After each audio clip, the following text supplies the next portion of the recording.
So welcome back everyone after the break, and the topic is the Noble Eightfold Path. ברוכים הבאים, אחרי ההפסקה. הכותרת עכשיו למפגש הזה זה הדרך כפולת השמונה, מה שנקרא הדרך הנאצלת. We have to put that a little bit into larger context. Thank you. צריך לשים את זה בקונטקסט קצת יותר רחב. Most of you know about the Four Noble Truths. That's how the Buddha started his teaching. רובכם מכירים ויודעים את 4 האמיתות הנאצלות. זאת הדרך שבה הבודה התחיל את הלימוד שלו. So he talks about the fact of suffering, הוא דיבר על העובדה שיש סבל, the cause of suffering, הסיבה לסבל, the end of suffering, הסוף לסבל, and the way to end suffering. והדרך שבה אנחנו יכולים לשים קץ לסבל. It's 2 plus 2, they line up very well. It's logical, it's clear. זה 2 פלוס 2, הם הולכים בצורה ליניארית, בצורה טובה, והם מאוד מאוד ברורים. So when you wonder what the fourth is, the way to end suffering, that is the Noble Eightfold Path. It's your user's manual for that. הדרך לצאת מהסבל זה הדרך כפולת השמונה, או הדרך נאצלת כפולת השמונה, וזה המנואל למעשה. החלק הרביעי, הדרך הנאצלת כפולת השמונה קוראים לה, זה הדרך, זה הטכניקה, איך אפשר לצאת מהסבל. זה הכלים. So the Noble Eightfold Path has many good areas in it, many good concepts. בתוך הדרך הזאת יש הרבה קונספטים ורעיונות מאוד מאוד טובים. It starts with the right view. זה מתחיל בהשקפה נכונה. And the right view seems to be kind of easy. השקפה הנכונה היא נראית ונתפסת לנו כמשהו מאוד מאוד קל. But in fact it's the most difficult. אבל למעשה זה הדבר הכי קשה. I personally would put that to last. הוא באופן אישי היה שם את זה אחרון. Because to attain the right view, you have to do all the other 7 before. כדי שאנחנו באמת נוכל להיות עם השקפה נכונה, אנחנו צריכים לעשות את כל 7 האחרים כדי להגיע לנקודה הזאת שאפשר להיות עם השקפה צלולה בהירה. Another one, right action, is like 6th or 7th, and I would put that first. עוד דבר, אחת מהדרכים נקראת פעולה נכונה. ואת זה הוא גם כן יהיה השישית או השביעית, את זה הוא גם היה שם, מעביר אותה להיות ראשונה. Why? Because we become active human beings before we become conscious. You know, that's why we have to house train a dog and teach a child that you don't poop here, you poop here. So we become functional before we become conscious. הסיבה שהיה מעביר את פעולה נכונה לשלב הראשון, כי אנחנו כבני אנוש, אנחנו קודם כל תפקודיים. אנחנו קודם כל מלמדים את הילד שלנו איפה כן לעשות את הצרכים שלו, איפה לא לעשות. אותו דבר ככה אנחנו גם מאלפים את הכלבים שלנו. וזה הרבה קורה לפני שאנחנו הופכים להיות מודעים. In a practicing environment, this correct action is taught by the Sangha and the Sangha rules. פעולה נכונה בסביבה של לימוד נלמדת על ידי הסנגה, הקבוצה, הקהילה עצמה. והיא נלמדת דרך הכללים. So you come to a retreat or a workshop, but especially to a retreat, that has rules. It's written down, you want it, you agree, you come. So it's not about the view, not about anything else. If you want this, you have to do correct action, period. כשאתה מגיע לריטריט, בכל ריטריט יש את הכללים ואת החוקים שלו. אתה מקבל אותם, קורא אותם, ואם אתה רוצה להשתתף בתוך הריטריט, אתה צריך פשוט להסכים להם. זה הדרך לעבוד איתם. And in a Sangha environment, you learn correct meditation through the correct action. We teach you the form. ובתוך סנגה, בתוך קהילה, אנחנו לומדים את הפעולה הנכונה דרך המדיטציה הנכונה.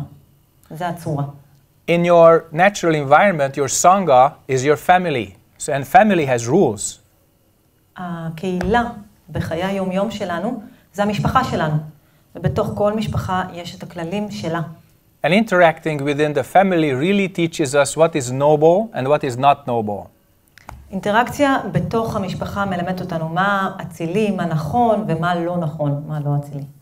And you know by now that if you follow your thinking, your feelings, your desire, your anger too much, family life suffers.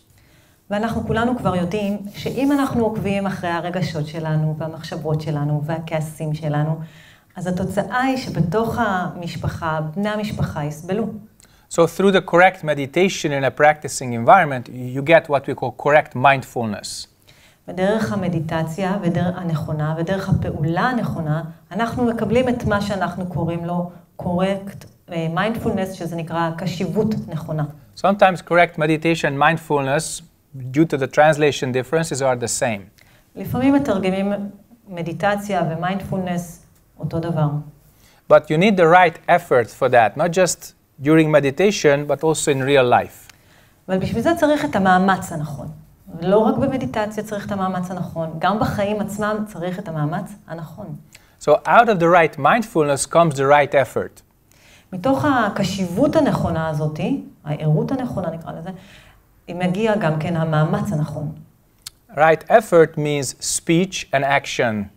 We don't talk about emotions and thoughts so much now. We don't need to. But out of the right meditation comes the right effort, the right speech, and also right livelihood. מתוך המדיטציה הנכונה מגיע המאמץ הנכון, ומתוך זה מגיע הדיבור הנכון והפרנסה הנכונה. And that actually gives you the correct view. וזה למעשה נותן לנו את תפיסת המבט הנכונה. So the view, which is here, if you look at your handouts, the Noble Eightfold Path has a structure.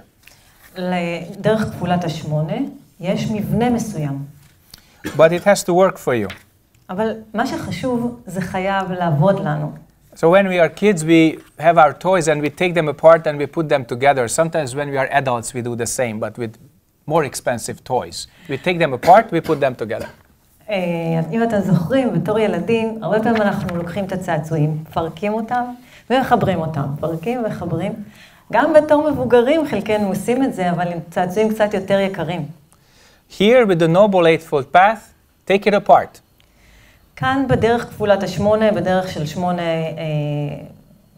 בואו נפרק אותם. See what they mean one by one and how they depend on each other.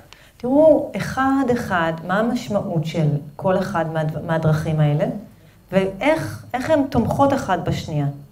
See what depends on the other. See how they transition from one to another. תראו את ההתמרה של אחד מאחד לשני, ואיך הן תלויות, כל דרך תלויה בשנייה. So here we have a very religious view, because it starts with the right view. How am I supposed to have the right view when I'm ignorant and I'm attached to my karma? I don't have it. כאן אנחנו רואים שזה דרך צורת תפיסה דתית, כי הם מבקשים מאיתנו להסתכל ישר ולהיות עם ההשקפה הנכונה. אבל איך אני יכול להיות עם ההשקפה הנכונה, אם אני קשור בתוך הקרמה שלי? אני לא יכול לראות את הדברים בצורה נכונה. טוב.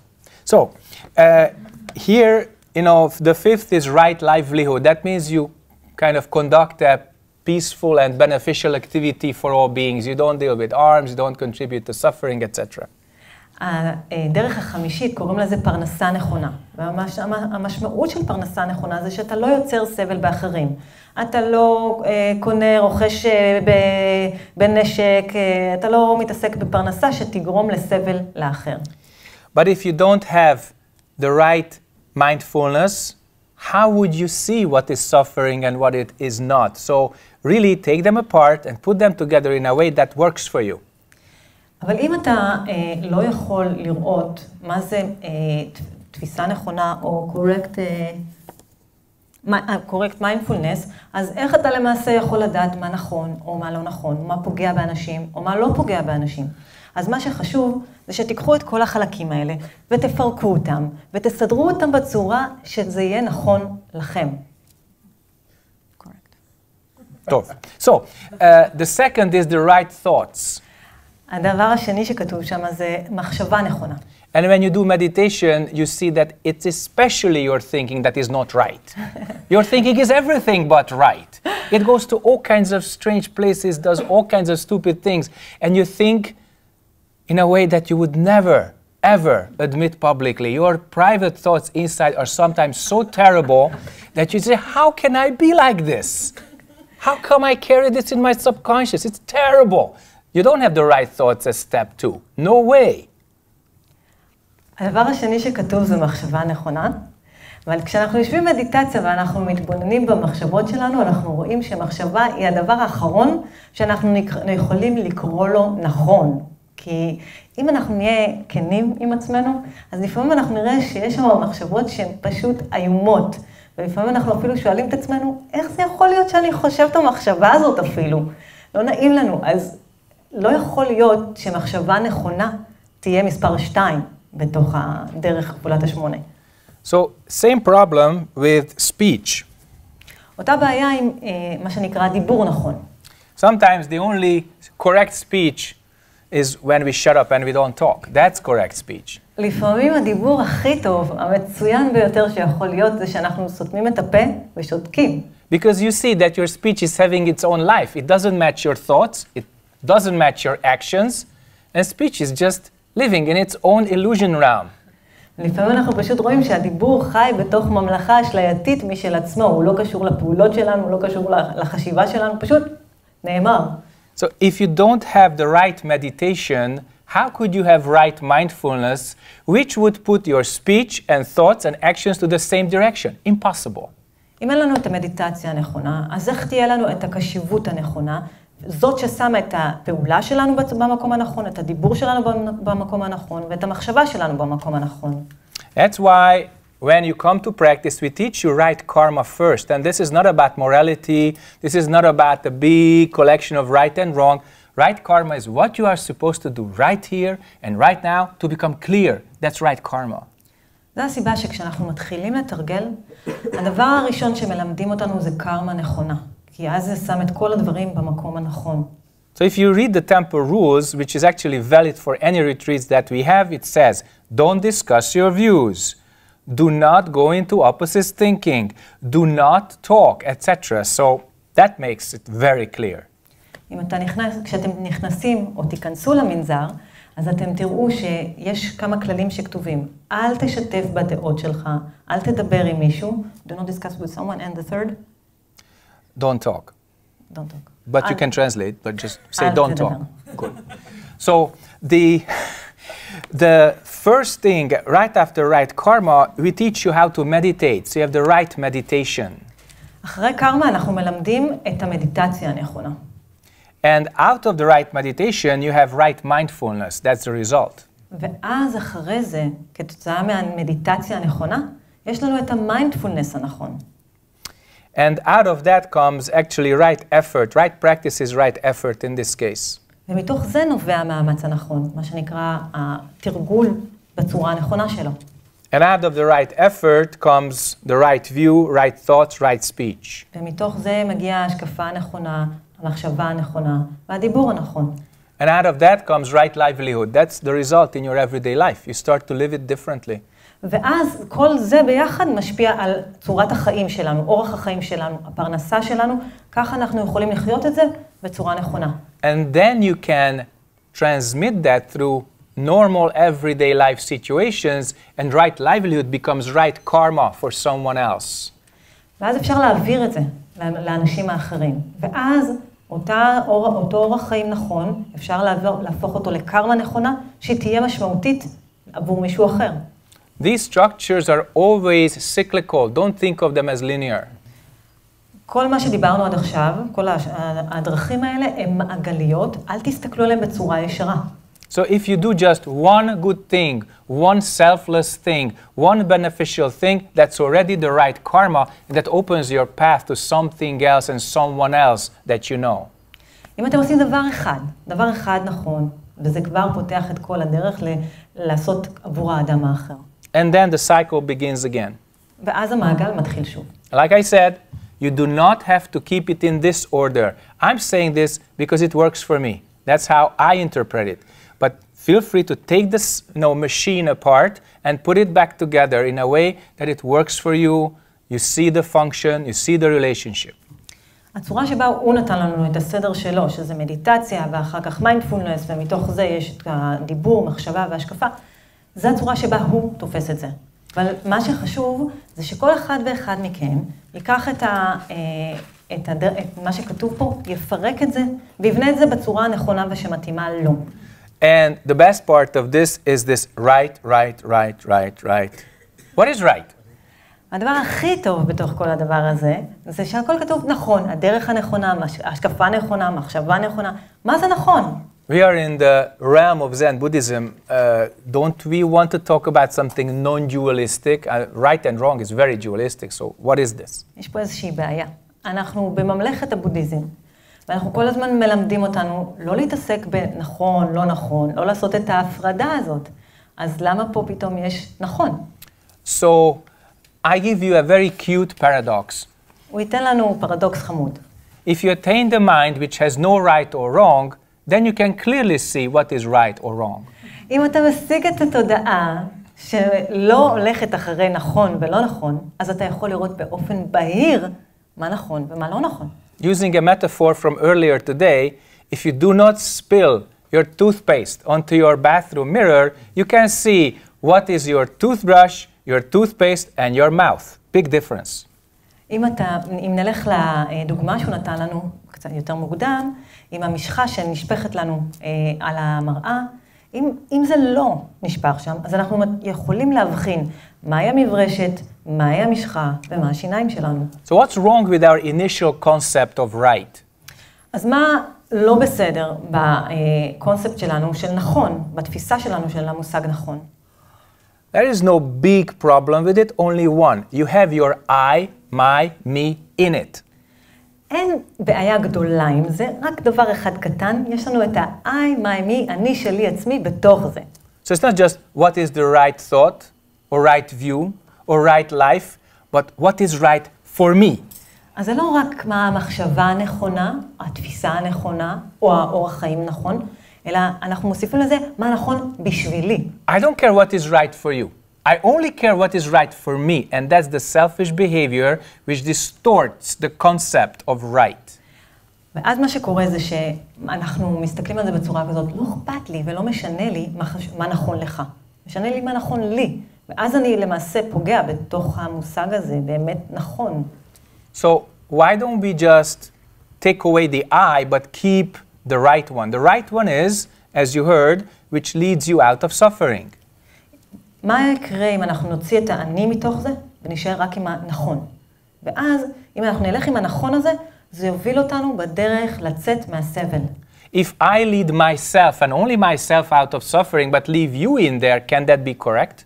אם אני מוציא רק את עצמי, אבל רק אותי מהסבל, האם זה יכול להיות נכון?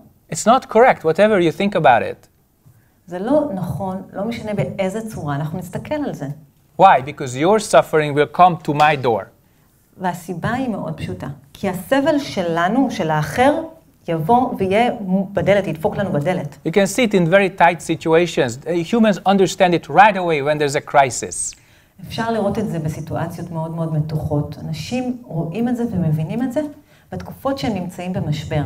You're in the desert and you want water. You have 10 people and you get 1 liter. What do you do? אתם נמצאים במדבר ואין לכם מים, אתם 10 אנשים ויש רק ליטר אחד. מה עושים? Of course, everybody gets 1 glass, 1 deciliter. 10 people, 1 liter. Done. No other way. כמובן שכל אחד מקבל כוס בשביל לשתות. אין דרך אחרת. Even if somebody manages to get half a liter and deprive the others, those who are thirsty will try to beat and kill the one who got half a liter. That's the way it works. That's how we are. גם אם יקרה מצב שבו אחד מהאנשים ירצה לשתות חצי ליטר, כל שאר האנשים שלא מקבלים מים יעלו, פשוט יהרגו אותו. So we have these really prolonged human problems for decades, for centuries of peace, poverty, resources, etc. And we just don't get the message. אנחנו יכולים לראות בעולם את הצרות, את הקשיים של שלום, אין שלום, מלחמה, של עוני, וכל הדברים האלה שנמצאים בעולם שלנו, ואנחנו עדיין לא מבינים את המסר. Either it works for everyone, or it doesn't work at all. אז או שזה עובד בשביל כולם, או שזה לא עובד בכלל. And this is not an ism. This is not an ideology. I'm not talking about politics. I'm talking about clear human interaction based on situation, relationship, and function. אז הוא לא מדבר פה על פוליטיקה ועל דעה פוליטית או איזשהו רעיון, הוא מדבר על דבר מאוד פשוט שקשור לסיטואציה הנכונה, למערכת היחסים הנכונה ולפעולה הנכונה. So when you don't feel that society has the right distribution or the right justice, you fight.